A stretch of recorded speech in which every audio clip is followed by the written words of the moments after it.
The doctor's hands were shaking. I watched her stare at my file, not the ultrasound screen where my baby's heartbeat flickered in black and white. No, she was staring at the paperwork, at my husband's name printed in neat letters on the top of the page. Then she turned off the monitor, just switched it off mid-exam like someone had pulled a plug on my entire life. "Mrs. Mercer," she said, and her voice was barely a whisper, "I need to speak with you privately, right now." She led me to her office, closed the door, locked it. I thought something was wrong with the baby. My heart was pounding so hard I could hear it in my ears. I couldn't breathe. I couldn't think. Then she said words that made my world collapse. "You need to leave your husband today before you go home. Get a divorce lawyer first." I laughed. Actually laughed out loud.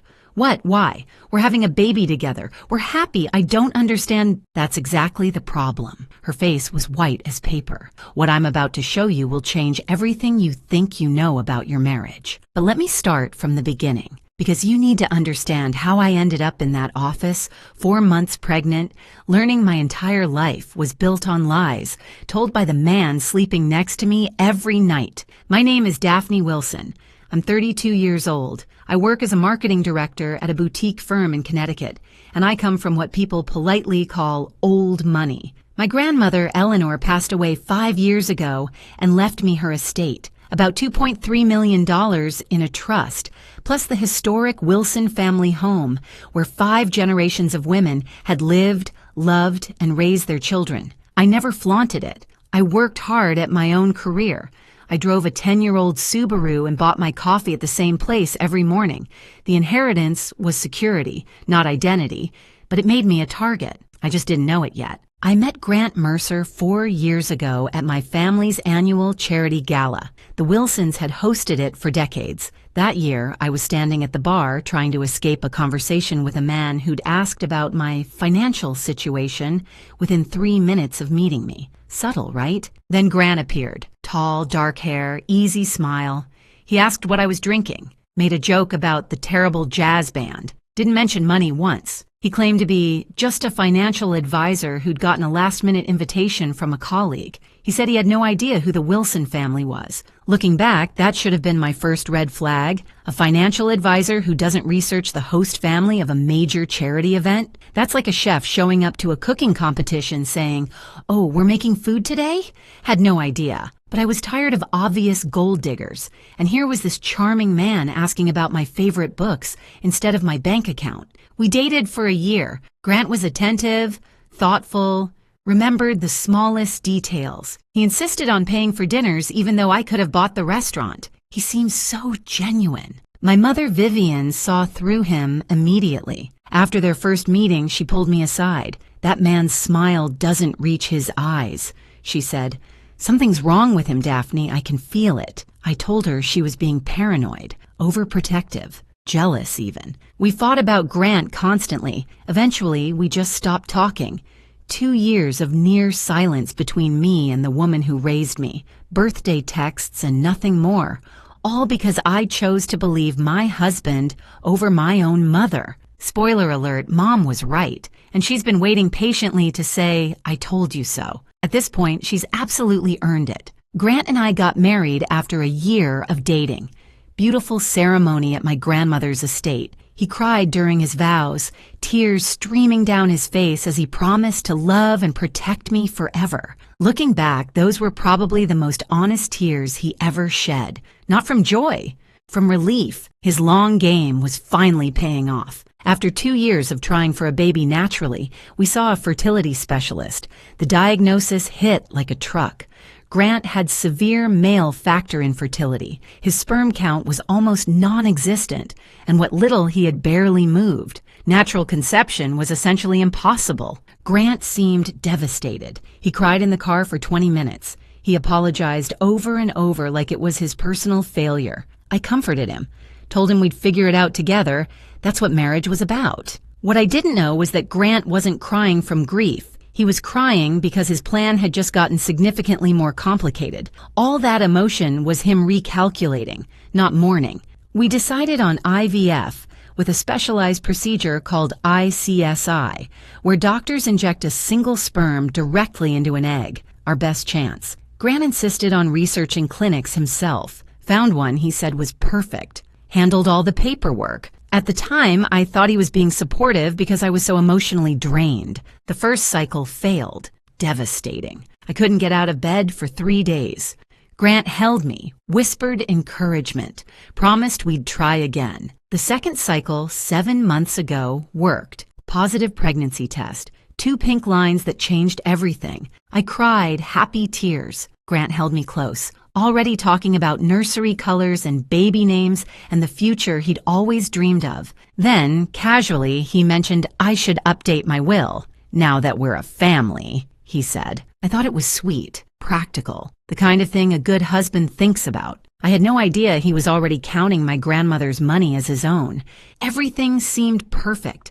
The loving husband, the baby on the way, the life I dreamed about since I was a little girl playing with dolls in my grandmother's garden. I had no idea that in just 3 months, a stranger with trembling hands would show me documents that would burn my perfect life to ashes. And I had no idea that the fire had been set by the man sleeping next to me every single night. Before we continue, if you're enjoying this story, please hit subscribe and tell me in the comments where you're watching from and what time it is there. I read every single comment and it truly means the world to me. Now, back to the story. 4 months pregnant and something had shifted in my marriage. Small things at first.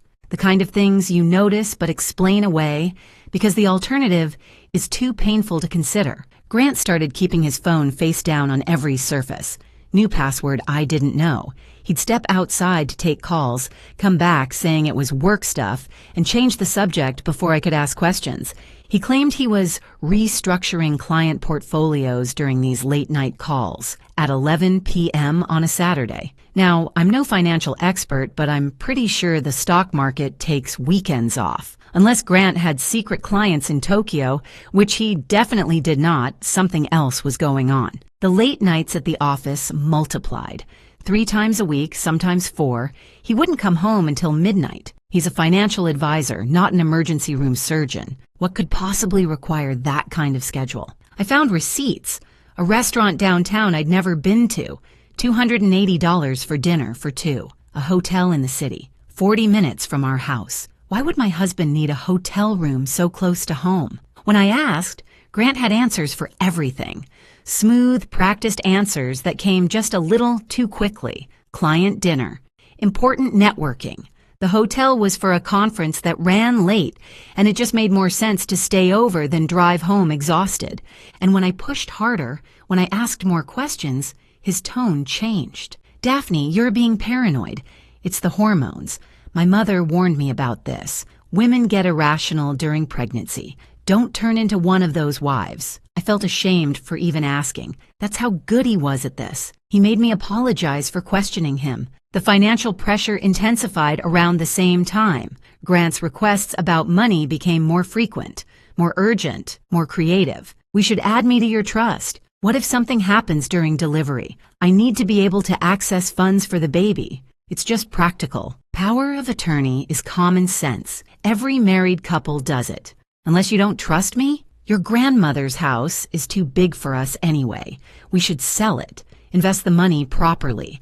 I know exactly which funds would maximize our returns. The man wanted me to sell my grandmother's home and let him invest the proceeds. This is the same man who insisted we needed 3 different streaming services because he couldn't remember which one had his shows. That's who I should trust with $2 million. Absolutely not. When I said no, gently and carefully, Grant's warmth evaporated. He became cold, distant. He started sleeping on the far edge of the bed, claiming I moved too much now that I was pregnant. The arguments became more frequent. He'd bring up the trust I'd refuse. He'd give me the silent treatment for days. His silent treatments lasted exactly until he got hungry. Funny how that worked. Apparently his principles had a time limit, and that limit was an empty stomach. He barely touched me anymore. Blamed my changing body. Said he didn't want to hurt the baby. It sounded caring on the surface. It felt like rejection in my bones. I tried to talk to him about it.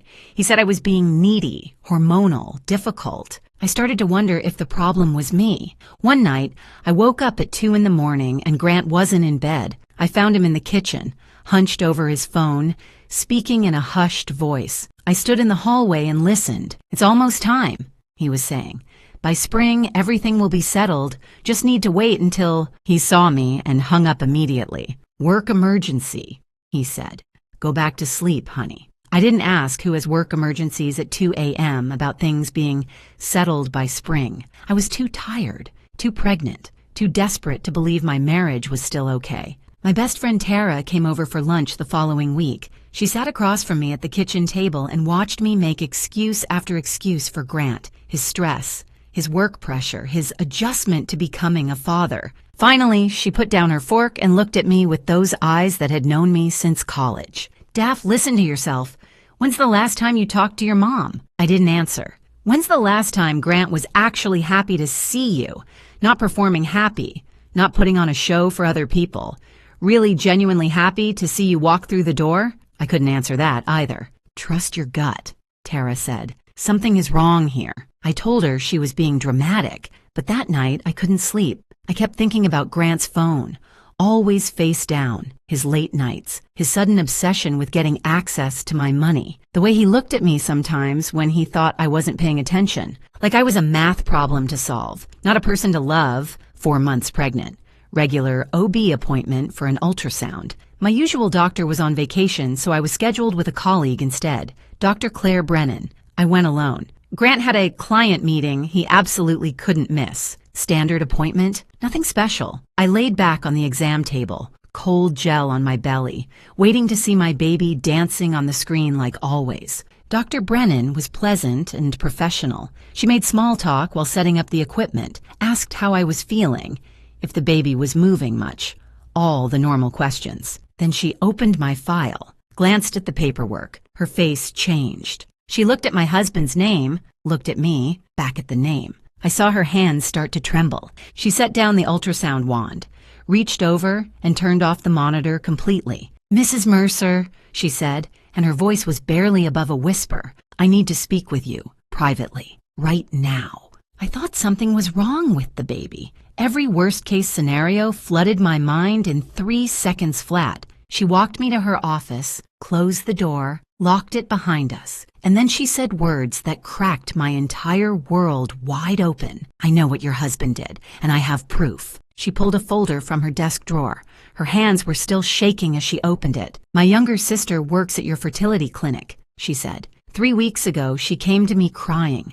She told me everything. When I saw your husband's name on your file just now, I recognized it immediately." Dr. Brennan took a deep breath. "Mrs. Mercer, I'm so sorry, but you need to see this before you go home, before he knows that you know." She laid the folder open on her desk between us, and everything I thought I knew about my marriage, my pregnancy, and the man I loved turned to ash right in front of my eyes. Dr. Claire Brennan's younger sister, Molly, worked as a nurse at the fertility clinic, the same clinic my husband had so carefully researched for our IVF treatment. The clinic he insisted was perfect for us. Now I understood why he'd been so particular about that choice. Claire explained everything, her voice steady even though her hands weren't. 3 weeks earlier, Molly had shown up at Claire's apartment close to midnight. She was sobbing so hard she could barely speak. She hadn't been sleeping. She'd lost weight. The guilt had been eating her alive for months, and she finally couldn't carry it anymore. 7 months ago, Molly told her, a patient's husband had approached her at the clinic. He was charming, well-dressed, seemed desperate, but reasonable. He said he had a special situation that required discretion. His wife didn't know, he explained, but he was using donor sperm for their IVF cycle. Some family genetic issue he didn't want to burden her with. Nothing sinister. He just needed help keeping it quiet. He'd pay well for the assistance. $30,000 for a nurse making $52,000 a year, drowning in student loans and credit card debt. It was impossible to refuse. Molly helped switch the samples. Grant's sperm, which couldn't have produced a pregnancy anyway, was replaced with sperm from a paid donor. The embryologist was in on it too. Grant had approached him separately with another payment. Between the two of them, the switch went undetected. The embryologist told Molly not to worry. "The husband knows what he's doing. It's not our business what arrangements married couples make." But it ate at Molly, especially when she saw in the clinic records that the pregnancy was successful. Somewhere out there was a woman carrying a baby she believed was her husband's child, and it wasn't. The guilt destroyed her. She couldn't look at herself in the mirror. She called in sick constantly. She started having panic attacks at work. 3 weeks ago, she finally broke. She told Claire everything. I sat in that office listening to Dr. Brennan explain how my husband had spent $50,000 to frame me for cheating on him. $50,000. That's more than he spent on our entire wedding, including the honeymoon. I guess I finally knew where his real priorities had always been, and they definitely weren't the open bar. But there was more, so much more. Claire laid out the complete scheme. The plan Grant had been building piece by piece for over a year. Phase 1 was already complete. Bribe the clinic staff, switch the sperm samples, make sure everyone stays quiet. Phase 2 was also complete. Wait for a successful pregnancy, play the devoted, excited father-to-be, build the perfect image. Phase 3 was planned for after the baby was born. Grant was going to have the embryologist alter the clinic records. The paperwork would be changed to show that our second IVF cycle failed. That way, it would appear we had conceived naturally afterward. Phase 4 was the trap. After the birth, Grant planned to suggest a DNA test. He'd frame it as something sweet and sentimental, proof of fatherhood to hang in the nursery, a celebration of our family. And Phase 5 was the kill shot. When the DNA test proved he wasn't the biological father, and when the medical records showed we had conceived naturally, he would have all the evidence he needed. His wife had cheated on him. The baby wasn't his. He was the victim. Our prenup had an infidelity clause. This is common in wealthy families, protects the assets. If one spouse cheats, they owe the other spouse $500,000 in penalties, plus the cheating spouse forfeits any claim to the other's property, plus the wronged spouse can sue for additional emotional damages. Grant's endgame was crystal clear. He would walk away with $500,000 minimum, he'd destroy my reputation, he'd probably get more in a lawsuit, and I would have been so devastated, so confused, so desperate to protect my child that I wouldn't have fought back effectively. He was counting on my shame to make me compliant. He almost got away with it. Dr. Brennan pulled more documents from the folder. Molly had saved everything. Original sample records showing the switch, the donor's ID number, payment records that could be traced to accounts Grant controlled. There were even email communications between Grant and the embryologist. They thought they were being clever, using personal email accounts and vague language. But there was enough, more than enough. Molly had also tracked down the donor. His name was Derek Sykes, a 28-year-old graduate student who'd been paid $15,000 in cash. Normal sperm donation pays maybe $100, sometimes $200. $15,000 should have been a massive red flag, but student loans don't pay themselves. Derek was told it was a private arrangement for a couple who wanted extra discretion. He had no idea he was part of a fraud. When he found out, he was furious and willing to cooperate. There was one more thing, Claire said carefully, something her own research had uncovered. Grant Mercer had $180,000 in gambling debts. He'd been gambling for years. Online poker, sports betting, casino trips he'd told me were business conferences, all while pretending to be a responsible financial advisor with his life perfectly together. And the money for the bribes, the $50,000 he'd paid to corrupt my IVF and frame me for adultery, he'd embezzled it. From his own clients, small amounts over time, carefully hidden in the accounting. His firm had no idea, yet. Grant wasn't just trying to steal my inheritance. He was a drowning man grabbing at anything within reach. His gambling debts were crushing him. The people he owed money to weren't patient bankers. They were the kind of people who don't file lawsuits when you don't pay. I was supposed to be his life raft. My grandmother's money was supposed to save him.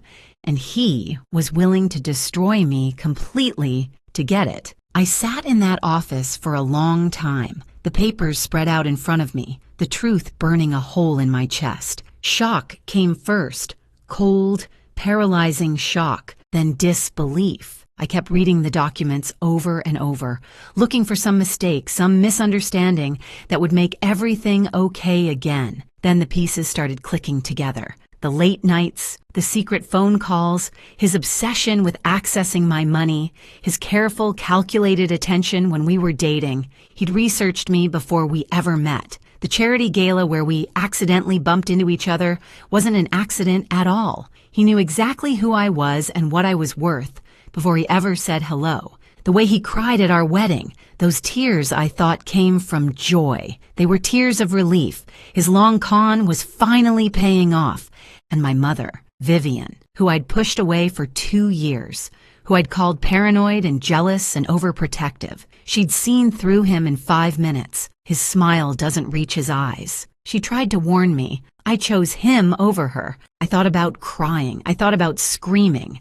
I thought about driving home and confronting him, throwing those papers in his face, watching him scramble to explain. But then something else happened. Something cold settled into my stomach. Something sharp and focused and absolutely calm. He thought I was stupid. He'd built this entire scheme on the assumption that I would crumble, that when his trap sprung, I'd be so devastated by the proof of my infidelity that I'd hand over whatever he wanted just to make it stop. He thought I was weak. He thought I was naive. He thought I was an easy mark. He had no idea who he'd married. I looked at Dr. Brennan. He doesn't know that I know. No, my sister hasn't told anyone else.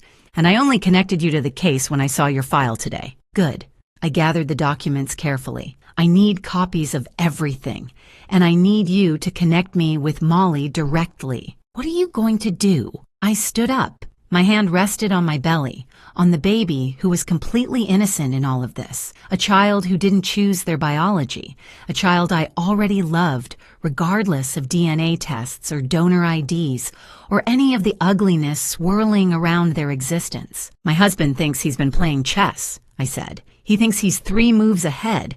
He thinks he's already won. I straightened my shoulders. He's about to find out I already flipped the board. I drove home from that appointment with my face carefully neutral, hands steady on the wheel, breathing even, just in case. Grant had installed security cameras around our house 2 years ago. At the time, he said it was for protection. Now I wondered if it was surveillance, if he watched the footage, if he was tracking my expressions, my movements, looking for any sign that I suspected something.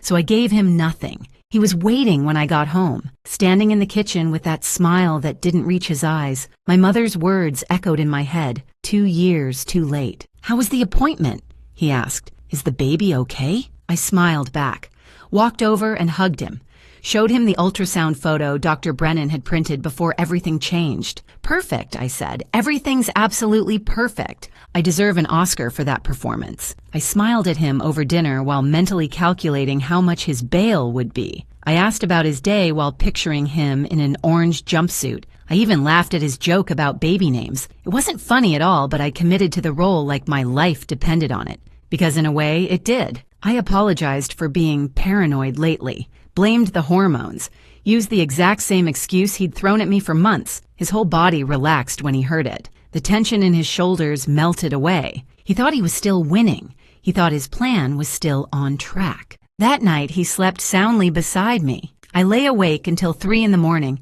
staring at the ceiling, planning his destruction. The next morning, I called in sick to work. Then I drove 2 hours to a different city, checking my mirrors constantly to make sure I wasn't followed. Paranoid? Maybe. But I'd earned that paranoia. I found a private investigator named Rosalind Weaver, ex-police detective, 15 years on the force before going private. No-nonsense attitude, sharp eyes, the kind of woman who'd seen everything and wasn't impressed by any of it. I told her everything. She listened without interrupting, took notes, and when I finished, she smiled like a shark who'd just spotted a bleeding swimmer. "Your husband made a lot of mistakes," she said. "Arrogant men always do. Give me 2 weeks." She had results in 10 days. Grant's gambling debts totaled $180,000. He owed money to online betting sites, underground poker games, and a few private lenders who definitely didn't file paperwork with the IRS, the kind of creditors who get very creative when payments are late. The embezzlement was confirmed. Approximately $53,000 missing from client accounts at his firm, siphoned over 18 months through small transactions designed to avoid detection. His boss bosses had no idea, yet. And then there was the affair. 8 months. His assistant, hotel rooms, romantic dinners, weekend getaways disguised as business trips. Rosalind had photos, text messages, credit card receipts, the whole pathetic collection. His assistant. Of course it was his assistant. How completely unoriginal. I was almost insulted by the cliché. If you're going to destroy your marriage, at least show some creativity. Having an affair with your assistant is literally chapter 1 of the Cheating Husband Handbook. Not that such a handbook exists, but if it did, Grant would have highlighted that page. Rosalind found something else too. This wasn't Grant's first attempt at landing a wealthy woman. 5 years ago, he'd dated someone in Boston, Caroline Ashford. Family money, trust fund, the whole package. They were together for 8 months before she discovered financial irregularities in a joint account he'd convinced her to open. She ended things immediately, but was too embarrassed to press charges. Rosalind tracked her down. Caroline was more than willing to provide a statement now. She'd always regretted letting him walk away clean. I met with Molly Brennan in secret, a coffee shop an hour from town where nobody would recognize either of us. She looked terrible. Thin, pale, dark circles under her eyes. The guilt had been eating her alive. She started crying the moment she saw me sit down. "I'm so sorry," she kept saying. "I knew it was wrong. The money, and he was so convincing, and I thought maybe he really was just trying to protect you from some genetic issue," and I stopped her. "I need to know one thing. Are you willing to testify? Officially? On the record?" She nodded without hesitation. "I'll tell them everything. I should have gone to the police the day after it happened. I was just so scared of losing my license, my job, everything. But yes, whatever you need, I'll say it under oath." I looked at her for a long moment. This woman had helped my husband try to destroy me. She'd taken $30,000 to participate in fraud. By any measure, she was complicit. But Grant had manipulated her the same way he'd manipulated me. He'd found her weakness and exploited it. He was the architect. She was just a tool. "Don't be scared anymore," I told her. "You're not the villain in this story. He is." The embryologist, once he learned Molly was cooperating and had kept records, developed a sudden and convenient conscience. He gave his own statement to Rosalind. He was terrified of losing his medical license and going to prison. He'd say whatever we needed to put Grant away. The hardest call I made was to my mother. 2 years of near silence. 2 years of choosing Grant over her. I'd defended him when she questioned his motives. I'd stopped inviting her to holidays. I'd called her jealous, paranoid, unable to accept that I was happy. And she'd been right about everything. The phone rang twice before she picked up. "Daphne?" Her voice was cautious, hopeful, like she'd been waiting for this call for 2 years but didn't want to jinx it. "Mom!" My voice cracked on the word. "You were right. About everything. About him. And I'm so sorry. I'm so sorry." There was a pause. I braced myself for the "I told you so" she'd earned, for the anger, the resentment, the hurt I'd caused by choosing a con man over the woman who raised me. Instead, she said, "What do you need, sweetheart?" She didn't gloat. She didn't remind me of every warning I'd ignored. She didn't point out that she'd tried to tell me for years. She just asked how she could help. That broke me more than anything else had. My mother is a retired attorney, specialized in estate law for 30 years before she stepped back. Within 48 hours, she'd connected me with the best divorce lawyer in Connecticut and a criminal prosecutor who specialized in fraud cases. My mom taught me something that day. The people who really love you don't need to be right. They just need you to be okay. I'd spent 2 years choosing a con man over the woman who raised me, and her first instinct when I called crying was still to protect me. That's what real love looks like. Grant never understood that, because he'd never felt it. My lawyer was a woman named Sandra Kowalski, 5'2", silver hair, reading glasses perpetually perched on her nose. She looked like someone's sweet grandmother. She was a shark in a cardigan. Sandra reviewed everything. The clinic documents, Molly's statement, the findings, the affair evidence, the embezzlement records. When she finished, she looked up at me over those reading glasses and smiled. "Your husband is facing fraud, conspiracy, and embezzlement charges. The prenup infidelity clause works in your favor now because he's the one who's been cheating, And his little scheme to falsify medical records after the birth? That's a felony he was planning to commit. We have evidence of intent. She coordinated with the prosecutor. Molly gave a formal sworn statement to police. The embryologist cooperated in exchange for reduced charges. Grant's firm was quietly alerted about the missing funds. They began their own investigation and immediately froze his access to client accounts. A judge reviewed the evidence, found probable cause, issued an arrest warrant for fraud, conspiracy, and embezzlement. My lawyer called it a formality at this point. I called it the best piece of paper I'd ever seen in my life. 8.5 by 11 inches of pure karma. 6 weeks after that ultrasound appointment, I suggested to Grant that we throw a celebration, a baby moon party at my grandmother's estate. Both families, close friends, an afternoon garden gathering to celebrate the baby coming soon. His eyes lit up like Christmas morning. More witnesses to his devoted husband performance. More people who would feel sorry for him later when his wife was exposed as a cheater. More fuel for the sympathy he was planning to milk. "That's a wonderful idea," he said, kissing my forehead in that gentle way that used to make me feel safe. "Let me help plan everything." No, I patted his chest. "You've been working so hard lately. All those late nights at the office. Let me handle the party. You just show up and enjoy it." He had no idea that my version of handling everything included police officers waiting in the guest house, my lawyer stationed near the bar, Derek Sykes ready to testify, every piece of evidence organized in folders, and his own parents about to learn exactly who their son really was. The party was scheduled for Saturday. Grant spent that morning in the bathroom practicing expressions in the mirror, adjusting his tie, rehearsing his excited father smile. I watched him through the crack in the door. This man I'd shared a bed with for 3 years. This man I'd trusted with my future, my family, my heart. He thought he was walking into his crowning achievement. He had no idea he was walking into his own funeral, the Wilson family estate in late spring. My grandmother's gardens in full bloom, 50 years of careful cultivation bursting with color, white tents on the back lawn, champagne chilling in silver buckets, flowers arranged on every table, a string quartet playing softly near the rose bushes, 50 guests milling about in their Sunday best, family, friends, colleagues. Grant's parents had driven up from Maryland, so proud of their successful son and his beautiful pregnant wife. My grandmother would have loved this party. She also would have seen through Grant in about 30 seconds flat. But that's grandmother wisdom for you. The older generation has a radar for phonies that the rest of us have to develop the hard way. Grant was in his absolute element, working the crowd like a politician at a fundraiser. Handshakes, backslaps, that charming laugh he'd perfected over years of practice. His hand kept finding my belly for photos. Every time someone pointed a camera, there he was, the devoted father-to-be, gazing at me with what looked like adoration. He was so good at pretending to be human, I almost felt sorry for him. Almost. The feeling lasted approximately 3 seconds before I remembered the $50,000 he'd spent trying to destroy my life. Sympathy evaporated pretty quickly after that. Grant's mother kept dabbing her eyes with a handkerchief. I always knew he'd make a wonderful father, she told anyone who would listen.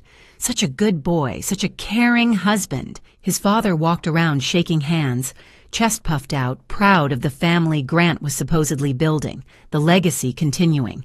The Mercer name carried forward. My own mother stood near the dessert table, watching Grant with the patient expression of a cat observing a mouse that doesn't know it's trapped. She caught my eye across the lawn and raised her champagne glass slightly. Almost time. Around 3 o'clock, Grant did exactly what I knew he would do. He'd been dropping hints for weeks about wanting to celebrate fatherhood with a DNA test, frame the results in the nursery, proof of their bond.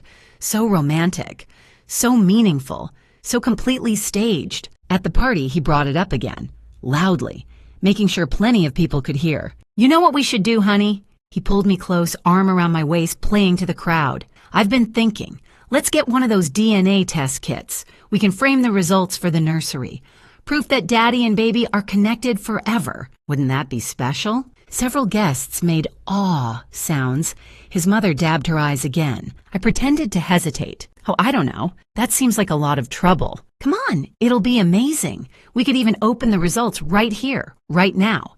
Make it part of the celebration. What do you think, everyone? Encouraging murmurs from the crowd. Someone said, "How sweet." Someone else mentioned they wished their husband was that thoughtful. Well, I looked around, playing the shy wife. If everyone thinks it's a good idea, Grant was practically glowing. This was his moment. The trap he'd spent over a year building was about to snap shut. He could already taste my money, my humiliation, my destruction. He just didn't realize whose neck was in the trap. If this story has you on the edge of your seat, please hit that like button. I love hearing your thoughts in the comments. Now let's get to what you've been waiting for. Instead of pulling out a DNA kit, I walked toward the small platform we'd set up near the fountain, the one meant for toasts and speeches. I picked up the microphone. Grant smiled up at me from the crowd, champagne in hand. He was already rehearsing his shocked, devastated face, practicing the tears he'd cry when the truth came out about his cheating wife. "Thank you all for coming today," I said,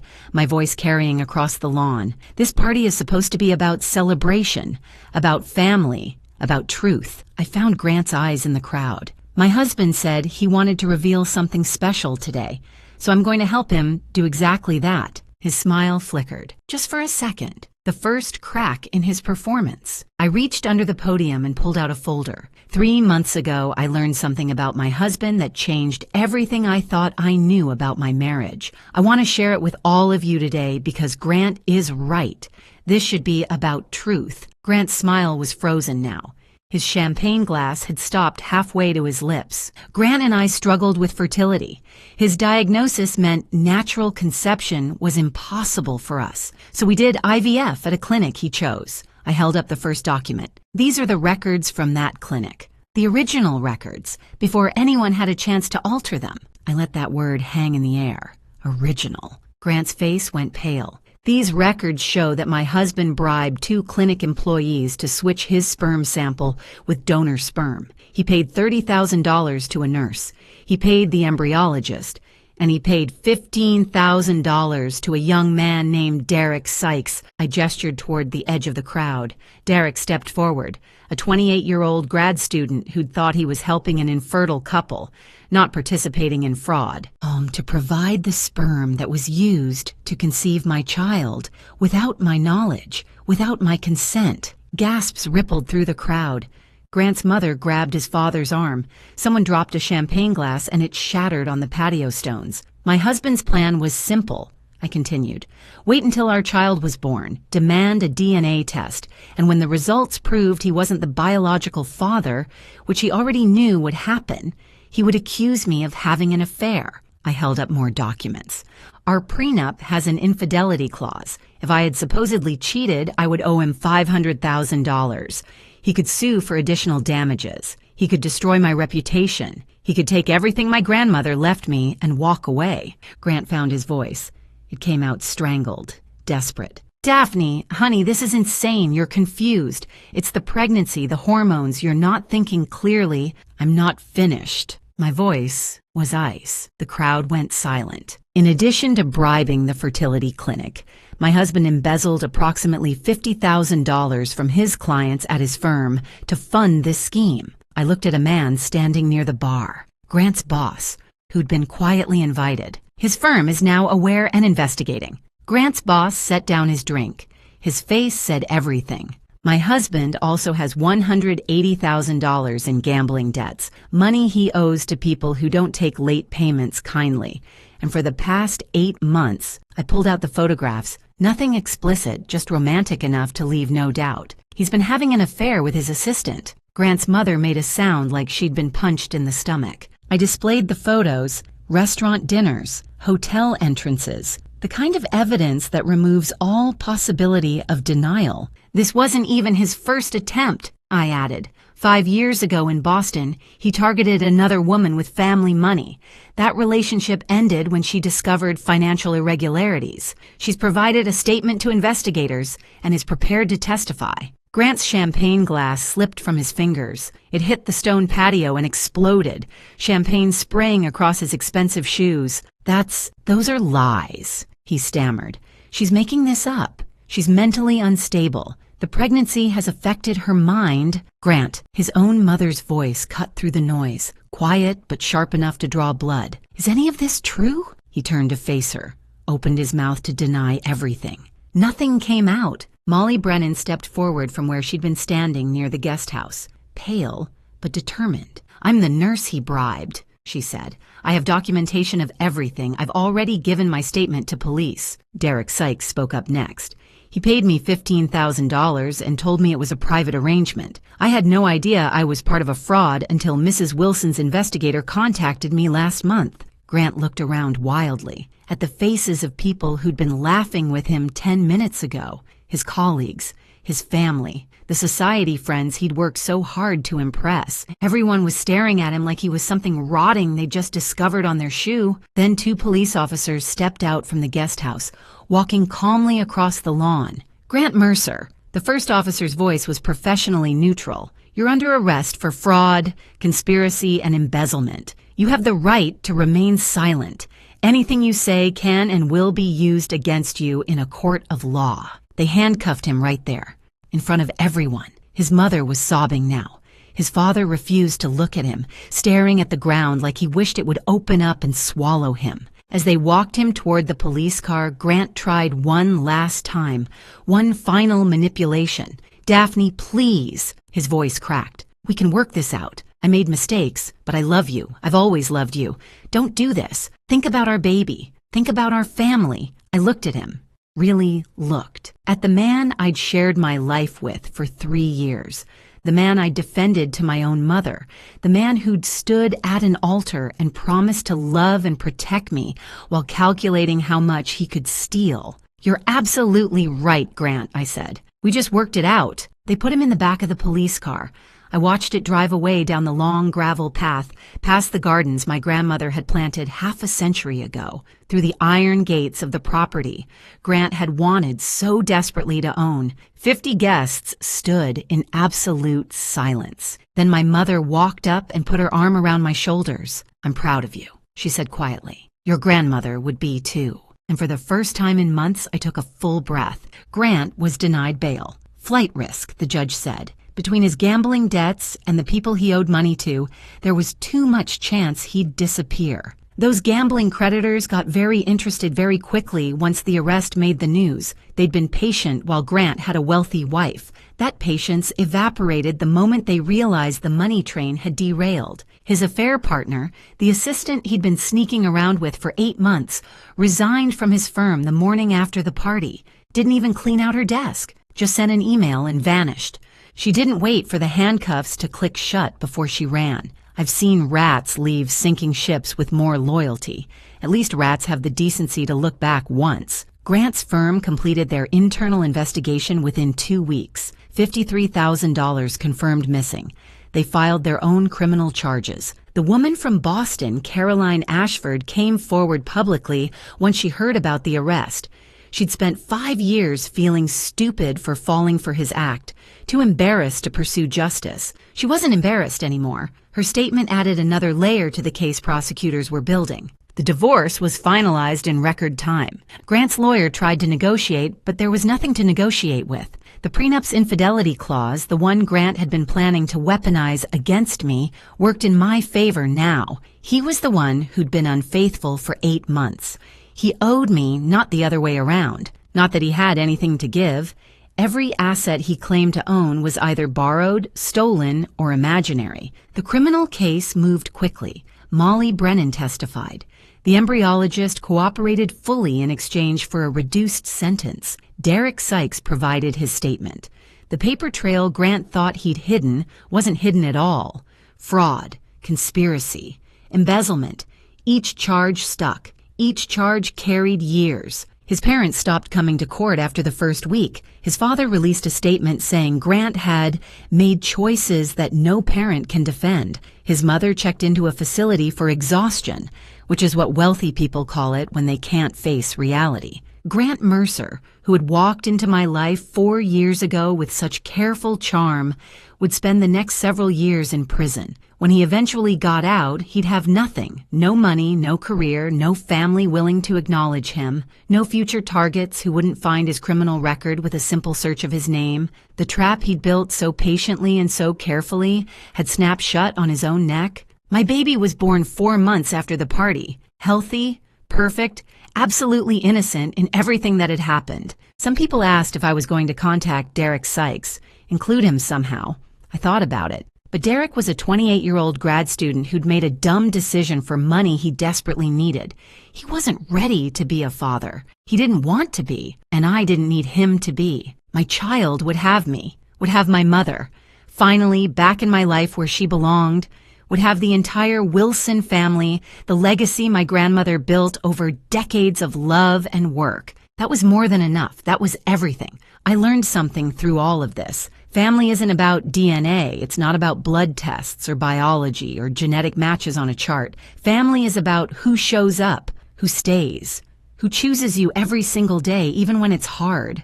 Especially when it's hard. My mother chose me when I didn't deserve it. I chose my baby when the circumstances were complicated. That's what family actually means. My mother and I had lunch every week now, making up for 2 lost years, one conversation at a time. She never said, "I told you so." Not once. Finally, I asked her why. She set down her coffee cup and smiled. Because watching you take down that man was more satisfying than any 4 words could ever be. I laughed. First real laugh in what felt like forever. 3 weeks after the party, early morning, I sat in my grandmother's kitchen, my kitchen now, in the house Grant had coveted so desperately. Sunlight poured through windows that had watched 4 generations of Wilson women live their lives, the same windows my grandmother had looked through while drinking her morning tea 50 years ago. I made myself a cup of chamomile, her recipe, her favorite brand.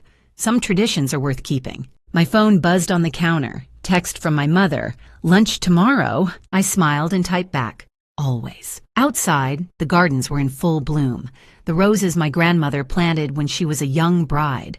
The hydrangeas she added when my mother was born. The lavender border I'd helped her install when I was 10 years old. My small hands patting dirt around each seedling while she told me stories about our family. I put my hand on my belly, felt the baby move. Grant Mercer had tried to take everything from me. My money, my reputation, my future, my peace. All he actually did was show me exactly how strong I'd always been. Some people spend their whole lives waiting for karma to arrive. I was lucky. I got to deliver mine in person, with documentation, in front of 50 witnesses. My grandmother used to say that Wilson women don't break. We bend, we adapt, we survive. And when someone tries to burn us down, we rise from the ashes and build something better. Grant thought he married an easy target. He married a Wilson. And now he had plenty of time in a prison cell to think about that mistake. Thank you so much for watching.